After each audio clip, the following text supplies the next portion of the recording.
सरस्वती नदी का उल्लेख भारतीय ग्रंथों में एक दिव्य नदी के रूप में किया गया है, जिसे ज्ञान और बुद्धि की देवी सरस्वती का स्वरूप माना जाता है।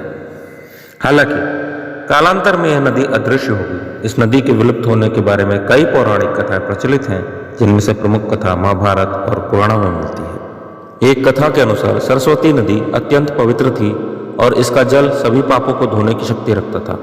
इसके तट पर अनेक ऋषि मुनियों के आश्रम थे, जहां ज्ञान और तपस्या की धारा बहती थी। एक बार महर्षि उनतक ने सरस्वती नदी के तट पर तपस्या की। जब वह ध्यानमग्न थे तो कुछ असुर वहां आकर जल प्रदूषित करने लगे। ऋषि उनतक ने सरस्वती से प्रार्थना की कि वो उन असुरों को अपने जल से दूर कर दें, लेकिन सरस्वती नहीं यह कहते हुए असुरों को प्रवाह में प्रवेश करने दिया कि नदी सभी के लिए समान होती है।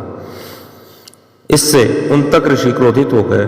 उन्होंने सरस्वती को श्राप दिया, हे सरस्वती, जब तुम अपने जल की पवित्रता की रक्षा नहीं कर सकती तो अब यह जल धीरे धीरे सूख जाएगा और अंततः तुम पृथ्वी से लुप्त हो जाओगी।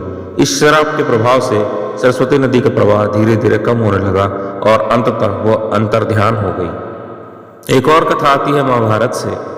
महाभारत के वर्णन में आता है कि जब बलराम तीर्थ यात्रा पर निकले थे, तब उन्होंने देखा कि सरस्वती नदी कई स्थानों पर सूख चुकी थी। वे विंशन नामक स्थान पर पहुंचे, जहां सरस्वती नदी पृथ्वी में समा रही थी। तब बलराम ने ऋषियों से पूछा, यह नदी विलुप्त क्यों हो रही है?